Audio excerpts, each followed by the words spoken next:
पांचों भाइयों में प्रेम का थोड़ा सा कलह हो गया। इतने में भगवान श्री कृष्ण आए। क्या बात, क्यों लड़ रहे हैं? पूरी बात श्री कृष्ण के सामने रखी।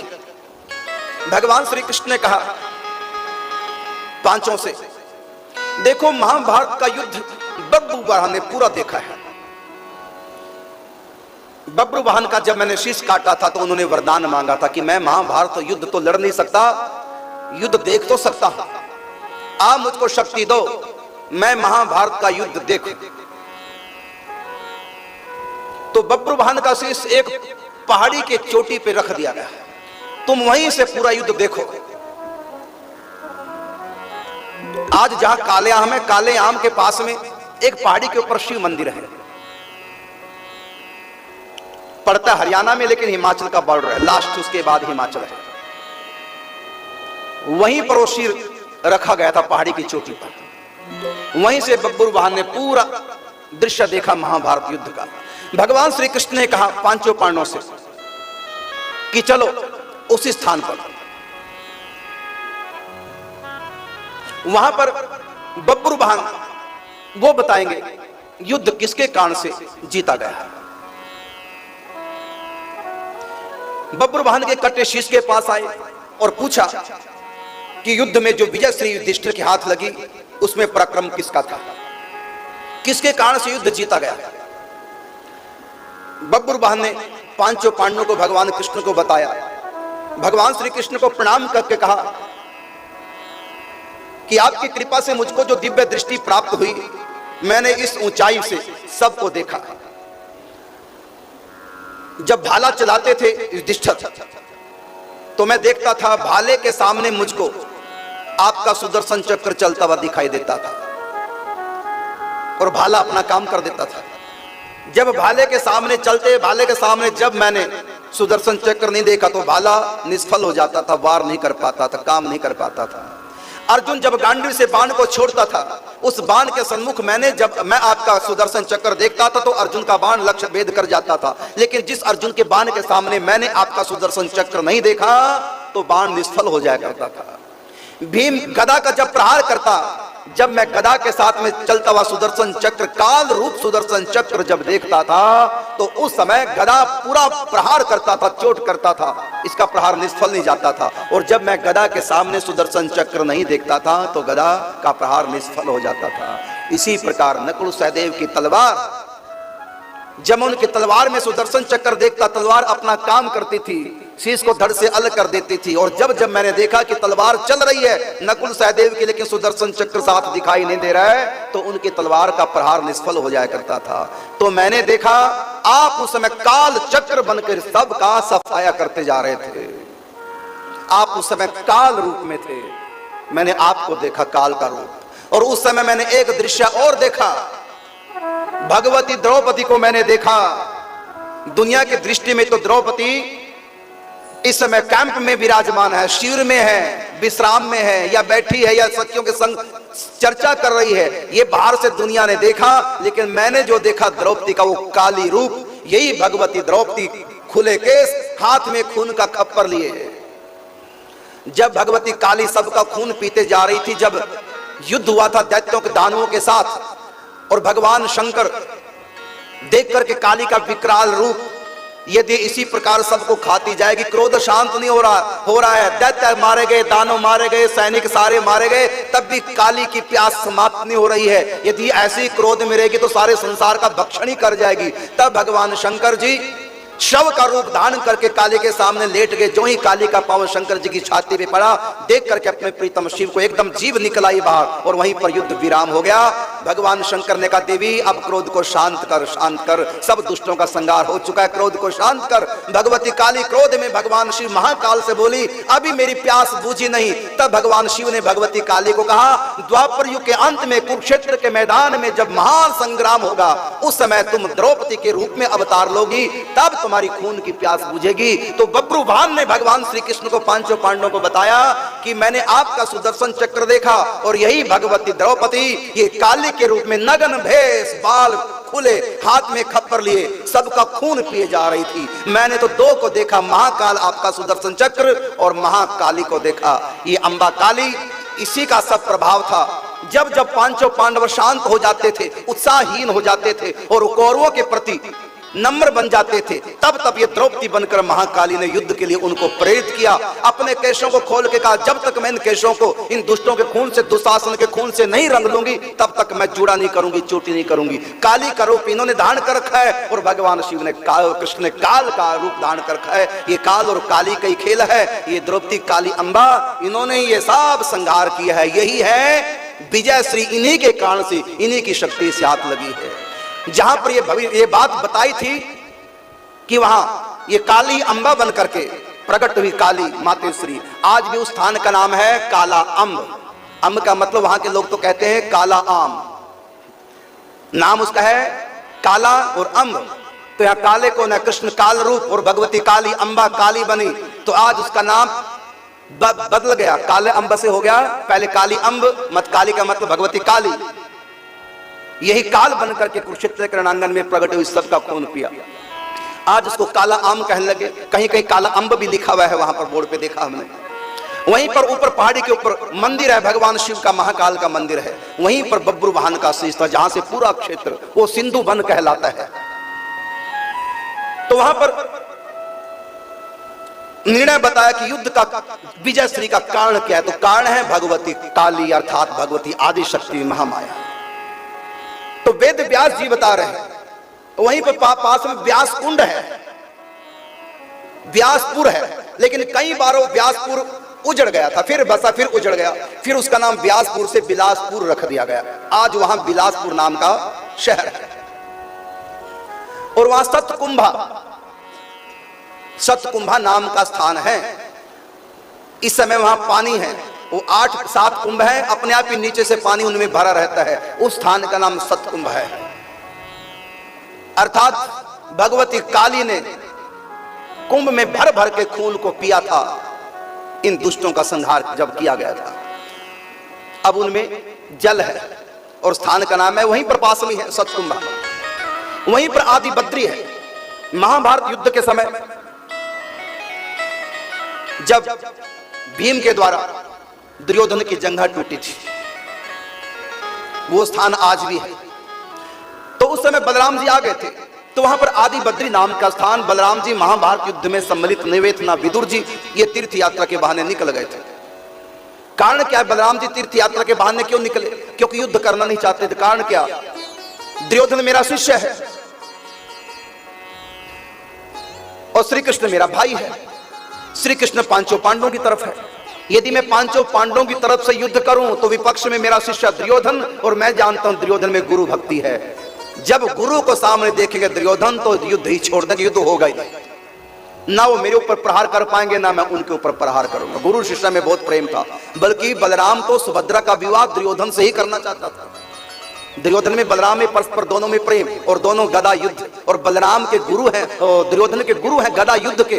गदा युद्ध बलराम ने ही सिखाया था दुर्योधन को, और आशीर्वाद दिया था कि जब तक तुम्हारे हाथ में गदा रहेगी तब तक कोई तुम्हारा बाल भी बांका नहीं कर सकता। और सब जानते कथा को, जब जंगा टूटी और बलराम जी आदि बद्री लास्ट तीर्थ के दर्शन करके जब आ रहे थे, तो दुर्योधन कर रहा था, जंगा टूट चुकी थी। जब पता चला कि भीम ने दुर्योधन की जंगा तोड़ी, बलराम जी ने तो हाथ उठाया गदा कि तुम्हारी ये हिम्मत कैसे पड़ गई? गदा युद्ध के अनुसार नाभि से नीचे गदा का प्रहार किया ही नहीं जा सकता, तुमने जंगा पे प्रहार कैसे कर दिया? अब मैं तुमको छोड़ूंगा नहीं। मतलब इतना दुर्योधन से प्यार था, भीम को मारने को तैयार हो गए। वो तो भगवान कृष्ण बीच में आ गए। और बलराम तो चाहते थे कि सुभद्रा का विवाह मेरे शिष्य से, ये युवराज भी है, हमारी बहन राजकुमारी है, युवराज के साथ विवाह होगा। लेकिन भगवान श्री कृष्ण चाहते थे कि मेरा प्रेम अर्जुन से, अर्जुन के साथ। कथा सब जानते हैं, भगवान ने अर्जुन सुभद्रा को सिखा दिया और अर्जुन ने सुभद्रा का हरण किया। और भगवान ने इशारा कर दिया था, जब सेना पीछे आती दिखाई दे यदुवंशियों की, तो सुभद्रा उस समय घोड़े की बागडोर अपने हाथों में ले ली। और जब राम जब आक्रमण करेगा अर्जुन पे, तो मैं कह दूंगा कि अर्जुन ने सुभद्रा का हरण नहीं किया, बल्कि हमारी बहन सुभद्रा ही अर्जुन का हरण करके ले जा रही है। बलराम जी के कोप से अर्जुन को बचाया अपनी युक्ति से भगवान श्री कृष्ण ने। तो दुर्योधन से प्रेम था बलराम जी का, तो बलराम जी ने अपनी युक्ति से अर्जुन की रक्षा की, कृष्ण ने अपनी युक्ति से बलराम जी से रक्षा की। तो बलराम जी सुभद्रा का विवाह दुर्योधन से करना चाहते थे, इतना प्रेम था। लेकिन भगवती काली, द्रौपदी काली बन करके सबका खून पी गई। इस दृश्य को कोई जान नहीं पाया। बब्रुवाहन ने यह राज खोला कि महाभारत युद्ध में अगर युधिष्ठिर की विजय, युधिष्ठिर को मिली है विजय श्री इनके हाथ लगी है, इसका एकमात्र कारण है शक्ति द्रौपदी की। तो मैं यहां पांचों पांडवों की बात नहीं कर रहा हूं, बल्कि भगवान श्री कृष्ण ने और भगवान राम ने जो दुष्टों का संहार किया है, ये राम और कृष्ण ने नहीं किया है, ये भगवती दुर्गा जी ने किया। जन्मेजय ने पूछा वेद व्यास जी से कि राम ने नहीं किया, भगवती दुर्गा जी ने किया, ये तो हमने कभी सुना नहीं। हमने तो अब तक यही सुना है कि भगवान राम ने लंका में जो लंका कांड हुआ, भगवान राम ने समस्त दुष्टों का संहार किया, राक्षसों का संहार किया। और भगवान ने तो प्रतिज्ञा की थी, भगवान राम ने भुज उठाए प्रण की, भुजा उठा करके प्रतिज्ञा की थी, निश्चरहीन करहूं मही भुज उठाए प्रण की, मैं इस पृथ्वी को निशाचर विहीन कर दूंगा, ये मैं प्रतिज्ञा करता हूं। तो उस समय भगवान राम ने प्रतिज्ञा की, अपनी प्रतिज्ञा का पालन करने के लिए इस पृथ्वी को निशाचरहीन भगवान राम ने किया। ये मैंने एक बार नहीं, ऋषियों से, महापुरुषों से अनेक बार सुना। लेकिन गुरुदेव आप तो बता रहे कि दुर्गा जी ने युद्ध किया है, मैं इसका कारण नहीं समझ पाया। तो उस समय वेद व्यास जी बताते हैं जन्मेजय को, देखिए भगवती दुर्गा ही तो सीता जी है। जब परमात्मा राम के रूप में आते हैं तो उनकी शक्ति सीता जी के रूप में आती है। तो ये सीता जी के लिए तो युद्ध हुआ है। सीता जी भगवती आदि शक्ति जहीं जग उपजाया, यही आदि शक्ति है सीता जी के रूप में। ओ तो ठीक है, सीता जी के नाम पे युद्ध हुआ है, लेकिन किया तो राम जी ने ना, आप तो कहते कि दुर्गा जी ने ये किया है। तो उस समय वेद व्यास जी जन्मेजय को कहते हैं सीता जी का जब हरण हो चुका था, ऋषमुख पर्वत पर भगवान राम 4 महीने रहे, चतुर्मासा ऋषमुख पर्वत पर बिताया। एक बार भगवान राम उदास बैठे थे सीता जी के विरह में। उसी समय देवऋषि नारद जी आते हैं। देवऋषि नारद जी ने राम जी को प्रणाम करते कहा कि प्रभु, मैंने ही आपको श्राप दिया था जब मैं विवाह करना चाहता था विश्व मोहिनी के साथ अज्ञानवश। आपने मुझको उस समय बंदर का मुख दिया था, मेरी हंसी उड़ाई थी आपने, और स्वयं उस राजकुमारी के साथ विश्व मोहिनी के साथ आपने विवाह कर लिया। मैं आपकी गूढ़ मर्म रहस्यमयी लीला को समझ नहीं पाया। उस समय मैंने आपको श्राप दे दिया था। आपने राजकुमार रूप धारण करके मेरी होने वाली, जिससे मैं विवाह करना चाहता था, उसके साथ विवाह कर लिया। जाओ, मेरा श्राप है, आपको मृत्यु लोक में राजकुमार बनना पड़ेगा। जिससे मैं विवाह करना चाहता था आपने उसका हरण कर लिया। जाओ, मेरा श्राप है, जो आपकी पत्नी होगी राम अवतार में, जब आप राजकुमार बनेंगे आपकी पत्नी का भी हरण हो जाएगा। आप अपनी पत्नी के विरह में ऐसी दुखी होंगे जैसे मैं दुखी हो रहा हूं। और आपने मुझको बंदर का मुख दिया, तो मेरा श्राप है, कोई मनुष्य आपकी उस समय सहायता नहीं करेगा, ये बंदर ही आपके काम आएंगे।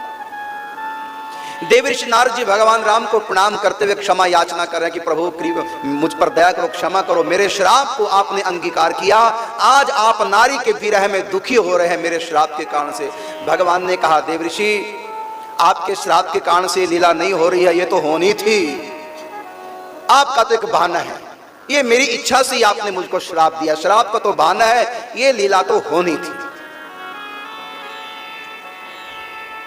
भगवान राम नर की लीला कर रहे हैं, नर रूप में अवतार लिए, इसलिए नर के ऊपर कभी मुसीबत आती है तो संतों से सलाह करनी चाहिए, संतों का आशीर्वाद लेना चाहिए, संतों से युक्ति पूछनी चाहिए। तो नर लीला करते हुए भगवान राम देवऋषि नारद जी से कहते हैं, अब हुआ सो हुआ, अब मेरी ये नर की लीला है, अब बताइए मैं क्या करूं। हम 2 भाई अकेले हैं, रावण बड़ा शक्ति संपन्न, उसके पास अपार सेना है, परकोटा है, समुद्र की जैसी खाई है, इस प्रकार हम कैसे लंका पे चढ़ाई करें, क्योंकि मानव में इतनी शक्ति हो ही नहीं सकती, और मैं इस समय मानव के रूप में हूं, मानवीय लीला कर रहा हूं। अब एक मानव रावण जैसी हस्ती को जीत नहीं सकता।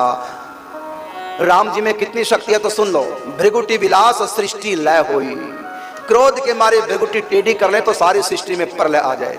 यहीं बैठे बैठे भगवान चुटकी बजाते एक नहीं लाखों रावणों का सफाया कर सकते हैं। ऐसे शक्ति संपन्न भगवान राम नर लीला कर रहे हैं कि मैं नर की मर्यादा में रह करके खेल करना चाहता हूं, लेकिन कोई मनुष्य कितना भी शक्ति संपन्न क्यों ना हो, वो रावण से टक्कर ले ही नहीं सकता। और यदि मैं नर लीला न करके डायरेक्ट रावण कैसी छक्के छुड़ाऊं तो सबको पता चल जाएगा कि ये राम मानव नहीं, ये साक्षात भगवान है। लेकिन मैं यहां भगवान की लीला नहीं करना चाहता, क्योंकि रावण ने वरदान मांगा है कि मनुष्य बंदर को छोड़ करके कोई मुझको ना मार सके। यहां तक कि ब्रह्मा विष्णु महेश भी मुझको मारने की कौन के हरा ना सके, ऐसा वरदान मिला है रावण को। इसलिए मैं मनुष्य बन के आया हूं और मनुष्य की तरह रहना है। यदि मैं भगवान बन जाऊं रावण को तो मार सकता हूं, लेकिन ब्रह्मा का दिया हुआ रावण को वरदान वो झूठा हो जाएगा और ये देव वरदान की मर्यादा मैं तोड़ नहीं सकता। इसलिए मैं मनुष्य बनकर ही रावण को मारूंगा, लेकिन मनुष्य में इतनी पावर नहीं जो रावण को मार सके। अब मैं मनुष्य बन करके कैसे रावण को मारूंगा? मैं अपनी पूरी शक्ति का प्रयोग नहीं कर सकता। तो उस समय नारद जी कहते हैं, ठीक है मेरे प्रभु आप नर लीला कर रहे हैं, तो कोई भी नर इतना शक्ति संपन्न नहीं होता जो रावण जैसी हस्ती से टकरा जाए। ठीक है आप नर की मर्यादा में रहिए। आपकी जो शक्ति है भगवती दुर्गा, वो संहार करेगी। जैसा कि रावण ने वरदान प्राप्त किया कोई मनुष्य मुझको ना मार सके, मनुष्यों में तो नारी भी आती है, स्त्री भी आती है, तो भगवती दुर्गा नारी बन करके संहार नहीं कर सकती। वो निराकार रूप से आपकी भुजाओं में रह करके रावण का संहार कर सकती है। इसलिए आप भगवती दुर्गा जी की आराधना कीजिए। यद्यपि वो आपके एक आह्वान से आपकी शक्ति आपके सन्मुख आठों हाथ जोड़े प्रकट हो सकती है, लेकिन फिर भी आप नर लीला कर रहे हैं, भगवान की लीला आपको नहीं करनी। क्योंकि आप यदि भगवान की लीला करेंगे आपके एक इशारे से तो प्रकट हो जाएगी आपके सामने, लेकिन आपको नर लीला करनी है, नारायण लीला नहीं करनी। इसलिए आप नर की तरह, अब ये चतुर्मासा चल रहा है, चतुर्मासे का तीसरा मास चल रहा है, इसमें नवरात्रि आ रहे हैं। इन नवरात्रों में 9 दिन तक आप भगवती दुर्गा की आराधना कीजिए एक मानव की तरह, मानव की मर्यादा में रहकर के। पूरे नियम बताए, देवऋषि नारद जी आचार्य बने और जंगली कंद मूल फल इकट्ठे किए गए और जो कमी रही वो सुग्रीव ने पूरी कर दी यज्ञ की। इस प्रकार यज्ञ कुंड बनाया गया। 9 दिन तक भगवती दुर्गा जी के लिए हवन किया गया। ओम एम ह्रीम कलीम चामुंडायै विच्चहि, इस मंत्र से आहुतियां दी गई और 9 दिन तक देवऋषि नारद जी भगवती आदि शक्ति महामाया की महिमा का गान करते रहे। अष्टमी तिथि को 9 कन्याओं का पूजन किया गया और उसके बाद भगवती दुर्गा जी भगवान राम के सन्मुख प्रकट हो गए और भगवती दुर्गा जी कहती हैं, हे राम दशरथ पुत्र, आपने नर की मर्यादा का पालन करते हुए एक आदर्श प्रस्तुत किया है, मेरी महिमा को बढ़ाया है। आप वरदान मांगिए, आप क्या चाहते हैं? भगवान राम ने भगवती दुर्गा को कहा कि मैं रावण पर विजय प्राप्त करना चाहता हूं। रावण ऐसा शक्ति संपन्न है, रावण को इतने वरदान है, उसकी नाभि में अमृत है और ब्रह्मा के वरदान उसकी सुरक्षा करते हैं। ब्रह्मा के वरदान भी पूरे हो, मेरे द्वारा वो मारा जाए, आप मेरी भुजाओं में अपनी ऐसी शक्ति भर दो। उस समय भगवती दुर्गा जी कहती हैं, प्रभु आपको कुछ भी करने की आवश्यकता नहीं, बस आप तो इशारा कीजिए, अभी मैं रावण का काम तमाम कर देती हूं। भगवान राम ने कहा नहीं, ऐसा नहीं, नर की मर्यादा में रह करके रावण से आम इंसान की तरह मुझको युद्ध करना है। 72 दिन तक मेरा उनका युद्ध चलना है। तो उस समय भगवती दुर्गा जी कहते हैं, ठीक है, आप तो इतने कोमल हैं, आपका सहज स्वभाव तो और तन इतना कोमल है। जनकपुर में गुरु पूजा के लिए आप पुष्प तोड़ने गए थे, फूल तोड़ने में आपको पसीना आ गया था, इतने आप कोमल हैं। तो आपने कोमलता केवल प्रेम के लिए धारण कर रखी है, आप तो केवल प्रेम के योग्य ही हैं। मैं युद्ध करूंगी, आपके भीतर समा करके मैं युद्ध करूंगी। तो उस समय भगवान राम के भीतर भगवती दुर्गा जी रावण से युद्ध कर रही है। अगले दिन 9वीं तिथि पूरे सैनिकों को इकट्ठा किया गया और 10वें के दिन अपने समस्त अस्त्रों शस्त्रों में भगवती दुर्गा का आवाहन किया गया, शक्ति का आवाहन किया। और 10वें के दिन शंखनाद किया गया, पूरी सेना लेकर के राम जी लंका की तरफ कूच करते हैं, इसलिए उस दिन को दशहरा कहा गया।